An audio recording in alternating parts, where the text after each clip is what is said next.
जब आर्टिस्ट खुद को एक्सप्रेस करने और सच्चाई को दुनिया के सामने रखने के लिए अपनी आर्ट का इस्तेमाल करता है, तो एक तरफ जहां लोग उसकी आर्ट और टैलेंट की रिस्पेक्ट करते हैं और उसे अप्रिशिएट करने से बिल्कुल पीछे नहीं हटते, वहीं दूसरी तरफ कुछ ऐसे भी लोग होते हैं जिनसे ये बिल्कुल बर्दाश्त नहीं हो पाता और ऐसी स्थिति में संघर्ष का माहौल पैदा होता है, जिसमें नुकसान हमेशा समाज का होता है, क्योंकि समाज उस टैलेंट को खो देता है जिसने लाखों करोड़ों लोगों को खुद से मिलाया था।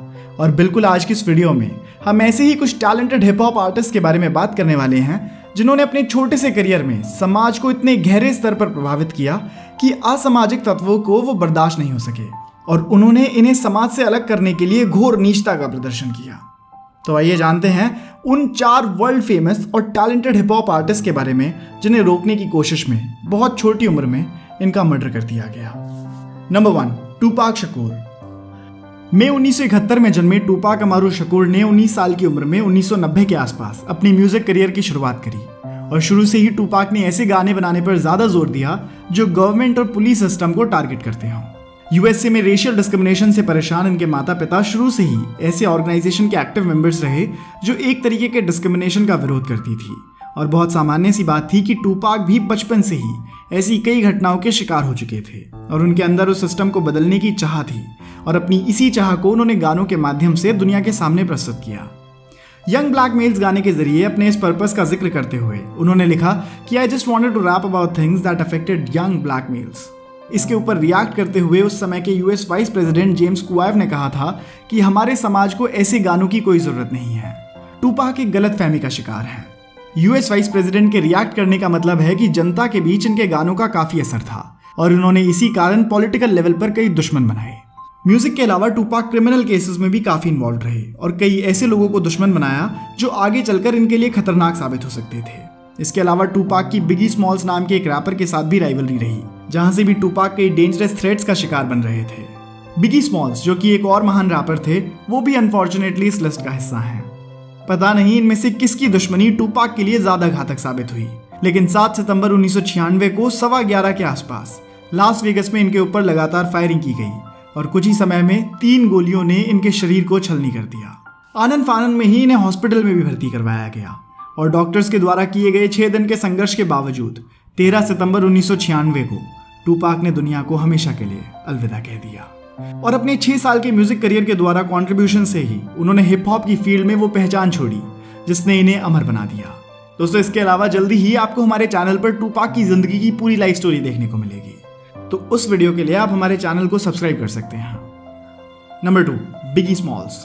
The notorious B.I.G. और बिगी स्मॉल्स के स्टेज नेम से दुनिया भर में famous Christopher Wallace gangster rap genre के प्रसिद्ध नामों में से एक हैं, जिन्हें one of the greatest rappers of all time के रूप में भी जाना जाता है। मई 1972 में जन्मे क्रिस्टोफर ने अपने टीनेज से ही रैपिंग शुरू कर दी थी और लोकल ग्रुप्स के साथ परफॉर्म करने लगे थे।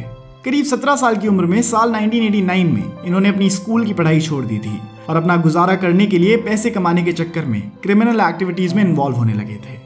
इसके कुछ ही महीनों बाद पुलिस ने इन्हें अपनी गिरफ्त में ले लिया और करीब 9 महीनों की जेल की सजा के बाद इन्होंने अपना डेमो टेप तैयार करा और साल 1991 में अपने म्यूजिकल करियर की शुरुआत करी।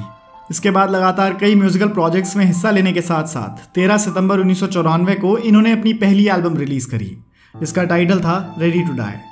इस एल्बम के रिलीज होते ही बिगी के म्यूजिक और इनके नाम को प्रसिद्धि मिलनी शुरू हो गई और कुछ ही समय के अंदर इन्होंने junior mafia hip hop group के साथ भी कोलैबोरेट किया। अपनी पॉपुलैरिटी के साथ ही इन्होंने कई राइवलरीज में भी हिस्सा लिया, चाहे वो east coast hip hop versus west coast hip hop की राइवलरी हो या फिर bad boy records versus death row की बिजनेस राइवलरी हो। और इन संघर्षों की वजह से इनके दुश्मनों की संख्या में काफी बढ़ोतरी हुई। इसी दौरान कुछ लोगों ने 1996 में हुए टूपाक के मर्डर केस के लिए भी इन्हें जिम्मेदार ठहराया। खैर, इन बातों का कोई सबूत नहीं मिला। पार्टीज में इंटरेस्ट रखने वाले बिगी स्मॉल्स ने 8 मार्च 1997 को एक पार्टी अटेंड की और वहां से निकलने के बाद जब वो अपनी कार में बैठकर होटल के लिए जा रहे थे, उसी दौरान एक स्टॉपेज पर इनके ऊपर रेगुलर फायरिंग की गई और 4 गोलियों ने इनके शरीर को छलनी कर दिया और इसके तुरंत बाद इन्हें हॉस्पिटल ले जाया गया। लेकिन कुछ समय बाद डॉक्टर्स ने जवाब दे दिया और हिप हॉप कल्चर ने अपना एक और आर्टिस्ट खो दिया। कुछ ही समय अंतराल में हुए इन 2 रेवोल्यूशनरी आर्टिस्ट का खुलेआम मर्डर उस वक्त के यूएस की हिंसक गतिविधियों का साफ साफ चित्रण करता है। Number 3, Sidhu Moosewala. American wrapper Tupac की इंस्पिरेशन ने इंडिया में भी कई आर्टिस्ट को हिप हॉप कल्चर में एंट्री के लिए प्रेरित किया और टूपाक से इंस्पायर्ड इंडियन आर्टिस्ट में सबसे बड़ा नाम था सिद्धू मूसेवाला का, जिन्होंने अपने कुछ ही सालों के म्यूजिक करियर में वो प्रसिद्धि कमाई जो कई आर्टिस्ट को लंबे संघर्ष के बाद भी नसीब नहीं होती। सिद्धू ने अपने करियर की शुरुआत एक लिरिसिस्ट के तौर पर करी थी और साल 2017 में एक हिप हॉप सिंगर के रूप में उन्होंने खुद को दुनिया के सामने प्रस्तुत किया। शुरुआती गानों से ही लिसनर्स इनकी तरफ आकर्षित होने लगे और कुछ ही गानों के रिलीज होने के बाद सिद्धू का अपना एक अलग फैन बेस बन गया और 2018 से ही इन्होंने इंडिया और कनाडा में कई लाइव शोज करने शुरू कर दिए। टूपाक की तरह ही इनके गानों के कारण कई कंट्रोवर्सीज हुई और इन पर कई एलिगेशंस भी लगाए गए। बस कुछ ही सालों में करोड़ों लोगों को अपने गानों का दीवाना बनाने वाले सिद्धू का ये फेम इनके कई दुश्मनों को खटकने लगा और 29 मई 2022 को कुछ अज्ञात लोगों ने इनके ऊपर 30 राउंड फायरिंग की और हॉस्पिटल ले जाने के क्रम में ही इन्होंने अपना दम तोड़ दिया। इस मर्डर के बाद मर्डर से जुड़ी कई कंट्रोवर्सीज लोगों के सामने आई, जहां पे इस केस को सॉल्व करने का प्रयास किया गया, लेकिन अभी तक ये मर्डर केस पूरी तरह से सॉल्व नहीं हो पाया है। XXX टेंटासियन के स्टेज नेम से दुनिया भर में फेमस, जहां से ड्वेन रिकार्डो ऑनफ्रॉय का जन्म जनवरी 1998 को यूएसए में हुआ था। इन्होंने अपने म्यूजिक करियर की शुरुआत 2013 में न्यूज़ फ्लॉक नाम के एक गाने से करी थी। इसके बाद इन्होंने वाई सिटी रिलीज किया, जिसमें इन्होंने बताया कि कैसे म्यूजिक के जरिए वो खुद को एक्सप्रेस कर पाते हैं।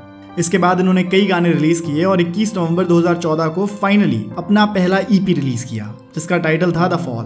करीब 1.5 साल बाद ही इन्होंने अपना दूसरा ईपी भी रिलीज किया और इसकी वजह से इनकी पॉपुलैरिटी काफ़ी बढ़ने लगी।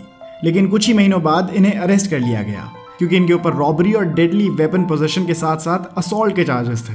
खैर, बेल मिलने के बाद इन्होंने दोबारा अपने म्यूजिक करियर पर ध्यान दिया और 2017 में रिलीज हुए इनके single track look at me की वजह से इनकी पॉपुलैरिटी में काफ़ी इजाफा हुआ।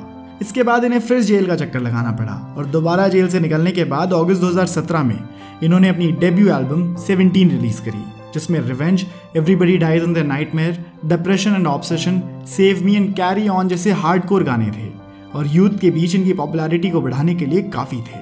इसके बाद इन्होंने कई ऐसे गाने रिलीज किए जिसकी वजह से वो चर्चा में रहे और ऑडियंस के बीच अपनी पॉपुलैरिटी बनाई रखी। इसी दौरान 18 जून 2018 को जब ये फ्लोरिडा में अपनी गाड़ी की ड्राइवर सीट पर बैठे थे, उस वक्त वहाँ एक ब्लैक एसयूवी की एंट्री हुई, जिसमें से 2 लोग बाहर निकले और इनकी तरफ मल्टीपल शॉट्स फायरिंग करी, जिसके एक्स टेंटासियन के शरीर पर कई गोलियां लगी। कुछ देर बाद जब इन्हें बगल के हॉस्पिटल ले जाया गया तो डॉक्टर्स ने इन्हें मृत घोषित कर दिया और इसी तरह से इस दुनिया ने एक और उभरते हुए हिप हॉप आर्टिस्ट को खो दिया। दोस्तों, इन सभी आर्टिस्ट की खास बात यह है कि इन्होंने अपने 4-5 सालों के करियर से ही हिप हॉप कल्चर में रेवोल्यूशन लाने की पूरी कोशिश करी और निश्चित रूप से सफल भी रहे, क्योंकि एक टूपाक के मर्डर के बाद पूरी दुनिया में हजारों टूपाक ने जन्म लिया, जिन्होंने इनके सपनों को और आगे बढ़ाने का पूरा प्रयास किया। क्योंकि वो कहते हैं ना कि क्रांति कभी खत्म नहीं होती, वो एक इंसान से दूसरे इंसान में शिफ्ट हो जाती है। दोस्तों, आज की वीडियो में सिर्फ इतना ही। अगर आपको ये वीडियो पसंद आई हो तो आप इस वीडियो को लाइक करके हमारा मनोबल बढ़ा सकते हैं।